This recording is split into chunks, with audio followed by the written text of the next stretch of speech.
Good morning, everyone. Welcome to your English 2 class. In today's class, we will read the poem Television by Roald Dahl. This television poem actually makes the people aware of the ill effects of watching too much television, and it has a bunch of advices to preach to the new generation. How can we avoid watching television? Instead of that, how can we develop certain good habits that will help us in order to develop our mental health as well as emotional health? Okay. So, after reading this poem, you all will get to know about it, and this is very useful for this generation to read. So, I'll not waste any more time. So, let us read the poem directly. Hope the textbook is open in front of you. If not, then pause the video, have the books, then you will start listening. So before we proceed about the poem, we need to know about the poet a bit. Roald Dahl is one of the most prolific modern writers in English and is well known as a children's author. The poem Television is a famous poem of Dahl that advises and inspires to read books instead of watching television. It warns us about the dangerous effects that we can get affected with if we watch too much television. TV robs our mind of our power of imagination and creativity. He rather advises us to read a lot of books because it will enable us to think deeply and it will help us to fulfill our mind with certain good chunks, right? So let us begin the poem.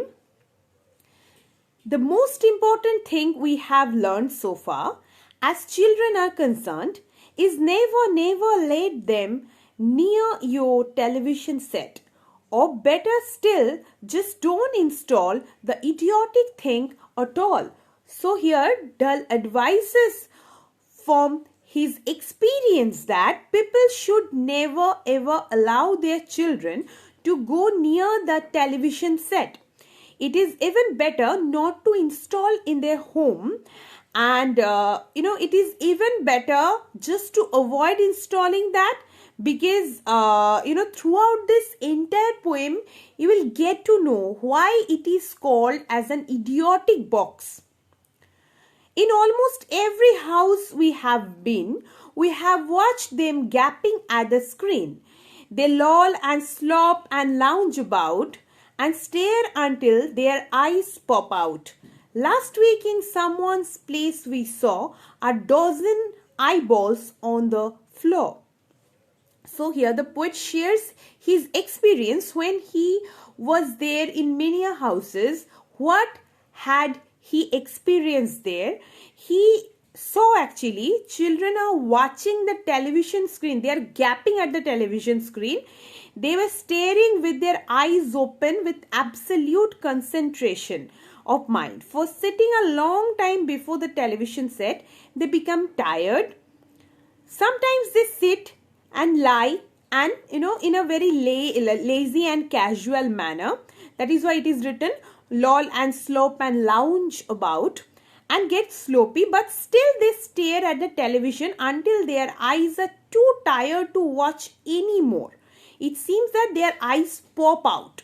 All these are not Dahl's imagination. He indeed saw a dozen of eyeballs. That is, what does that mean? Means half a dozen children sitting on the floor at someone's house very recently. It seems like only the eyeballs were actually these are already gapping at the television screen. Okay, so it seems like the eyes pop out.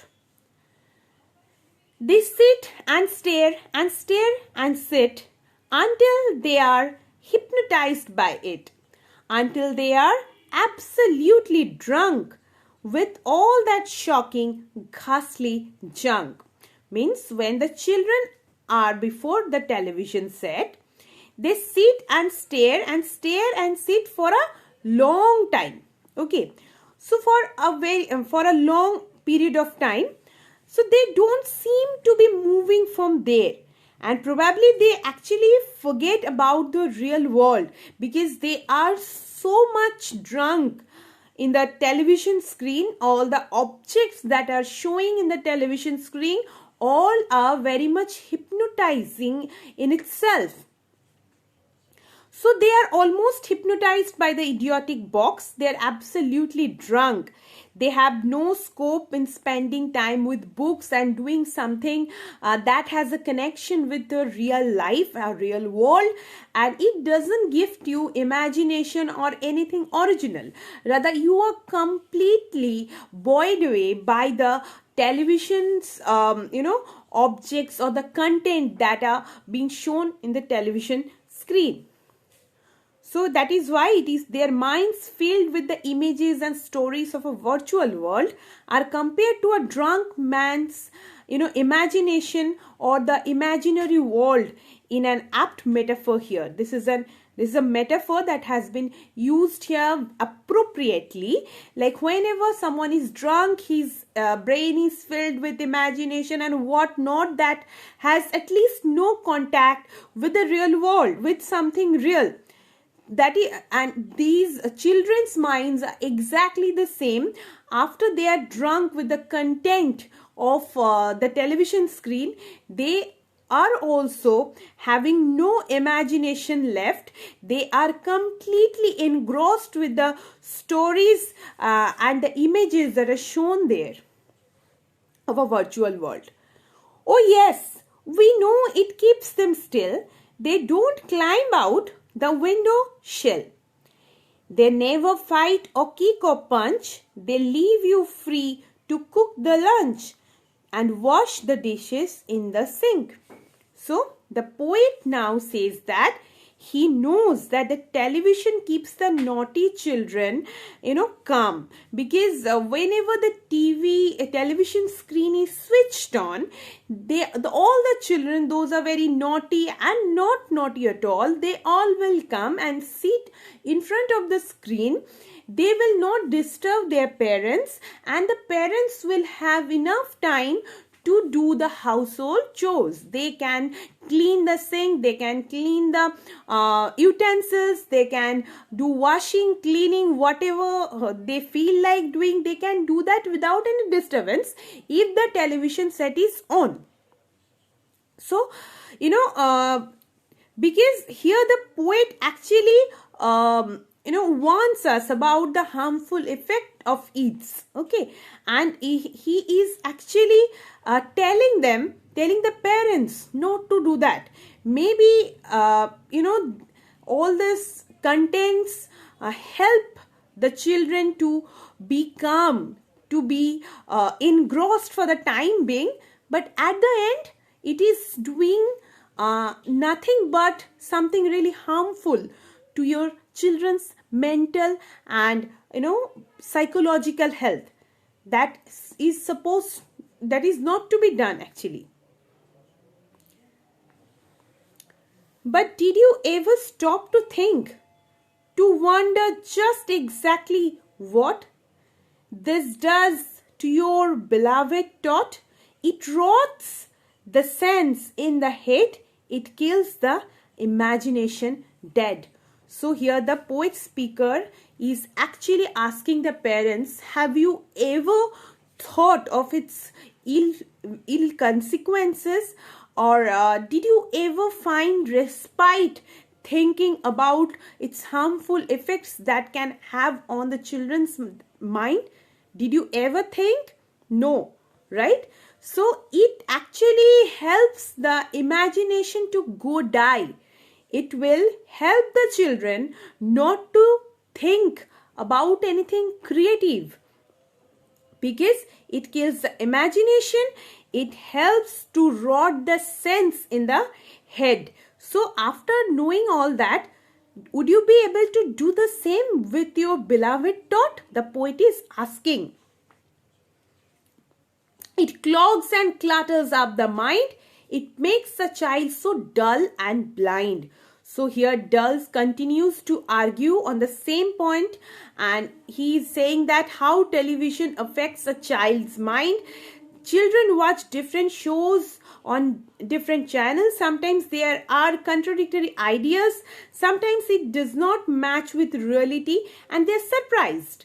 Thus, these things clog and clutter up the mind, mess up the organized ideas and thoughts. We all know there are certain contents that we can see, we can watch on the television. Those contents actually have nothing to do with reality.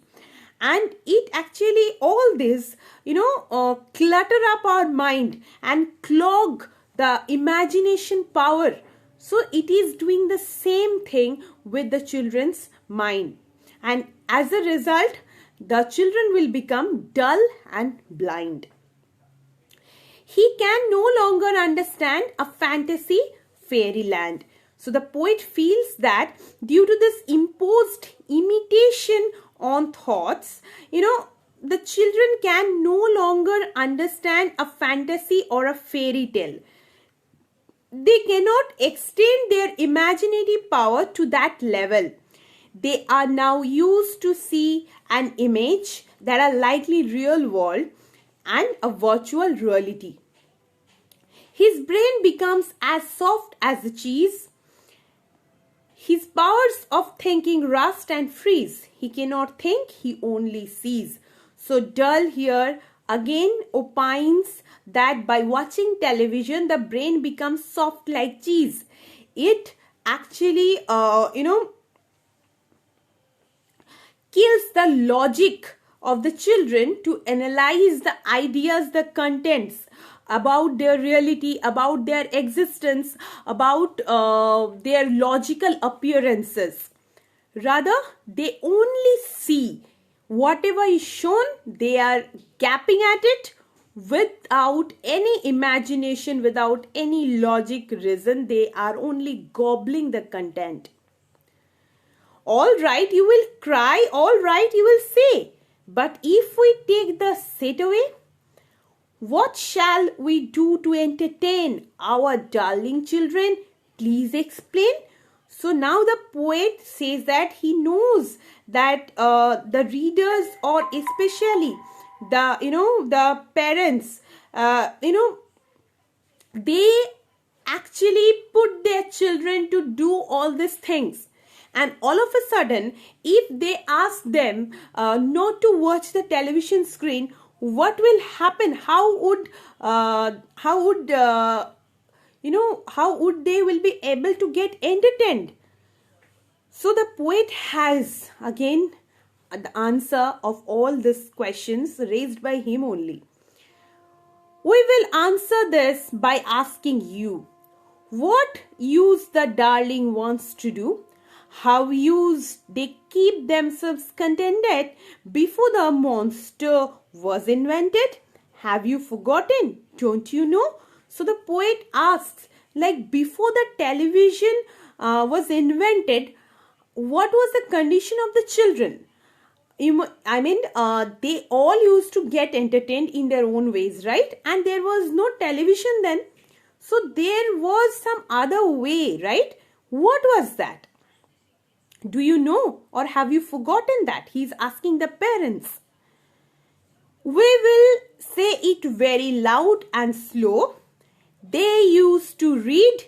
They would read and read and read and read and then proceed to read some more. Great Scott, gadzooks, one half their lives were reading books. So the poet himself reminds us that children in earlier times used to read books. They used to get contented by reading books only. And surprisingly, people then spent half of their lifetime by reading books. Great Scott, gadzook. Great Scott, we all know, we are mentioning here Walter Scott, the great novelist, and gadzooks. Gadzooks is actually an expression of surprise or amazement. The nursery shelves held books galore. Books clattered up the nursery floor, and in the bedroom by the bed, more books were waiting to be read. So in those earlier days, in the nursery shelves used to be filled with books, and in nursery schools books remain scattered on the floor. Even in their home, the bedroom and the bed, books cluttered up everywhere. Such wondrous, fine, fantastic tales of dragons, gypsies, queens and whales, and treasure isles and distant shores, where smugglers rowed and muffled oars, the pirates wearing purple pants and sailing ships and elephants, and cannibals crouching round the pot, stirring away at something hot. It smells so good. What can it be? Good gracious, it's Penelope. Now here, the poet talks about the popular books of adventures that children used to read in their times. In those days, boys and girls read fantastic stories of dragons, gypsies, queens, whales, treasure islands, smuggler, pirates, ships, elephants, cannibals, and so on. The younger ones had Beatrix Potter with Mr. Toad and Dirty Rotter, and Squirrel Nutkin, Pigling Blunt, and Mrs. Twiggy Wingle, and how the camel got the hump, and how the monkey lost his rump, and Mr. Toad, and bless my soul, there's Mr. Rat and Mr. Mole. Oh, books! What books they used to know, those children living long ago. So, the younger children used to read stories written by Helen Beatrix Potter, an author of children books featuring animals with colorful illustrations. Dull here pays a tribute to the children author for her fantastic stories on animals. He also mentions some of the stories like how the camel got the hump, some characters like Mr. Toad, Mrs. Tiggywinkle, etc. From those stories, this shows the poet's love for books and how he enjoyed his childhood days. He wants the children of nowadays want to do the same. So please, oh please, we beg, we pray, go throw your TV set away, and in place you can install a lovely bookshelf on the wall. So Roald Dahl actually advising the parents just to throw the TV set away, and instead of that install what? Install bookshelves and fill it with books. Then fill the shelves with lots of books, ignoring all the dirty looks, the screams and yells and bites and kicks, the children hitting you with sticks. After installing the book, please fill it with a lot of books. Okay, all this may upset your children. They may kick, they may bite, they may argue with you. Okay, they may even hit you with sticks. But ignore all this. Just focus on what you are doing with your children's future. Fear not, because we promise you that in about a week or two of having nothing else to do, they will now begin to feel the need of having something to read. So Dahl here assures that whenever they will not get anything to get entertained with, they will start reading the books.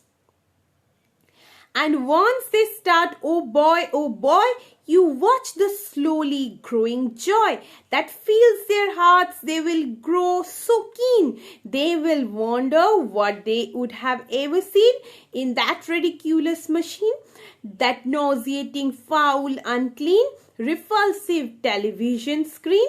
Means he's saying that at once they start reading, the only way is ahead, that will keep the only way ahead of them. They will find it interesting to read more and more books.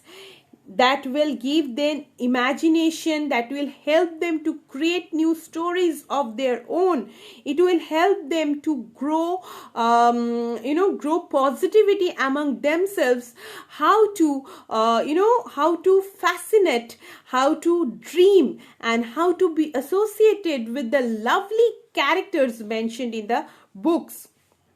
So they will find the television screen disgusting and unclean then, and they will discover that real joy of reading books is eternal and unearthly. And later, each and every kid will love you more for what you did.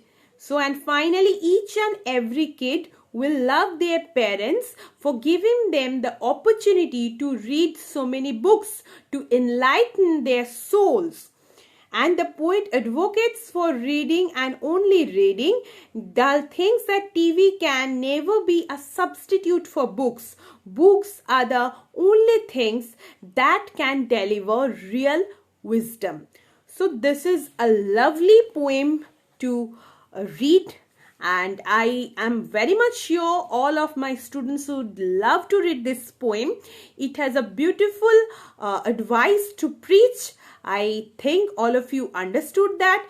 Nowadays children, they are not so much addicted with television screen, rather they are occupied with all the junks that are available online, because their technical assistants, without them they cannot even imagine their lives. I know. So this electronic gadgets are playing the same role.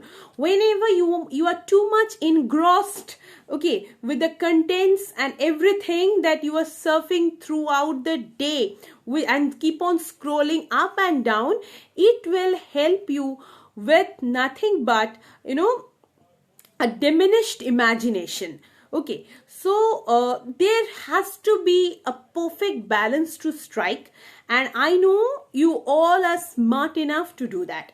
So it would be my suggestion, so please do read books. I always said this whenever I took the classes, I got the chance to interact with you all. I often say just read books, because there is nothing in the world that can provide you ultimate joy. Nothing but this reading books will do that. So hopefully you will get the message that has been preached nicely by this poem, and you all loved reading this poem. And if you have anything to say, whatever is your feedback, is there any query left, please do mention everything. Feel free to ask anything, and I'll meet all of you in the next class of mine. Till then, take care of yourself. Have a great day ahead. And yes, as I always say, thank you so much for being so much patient. Thank you.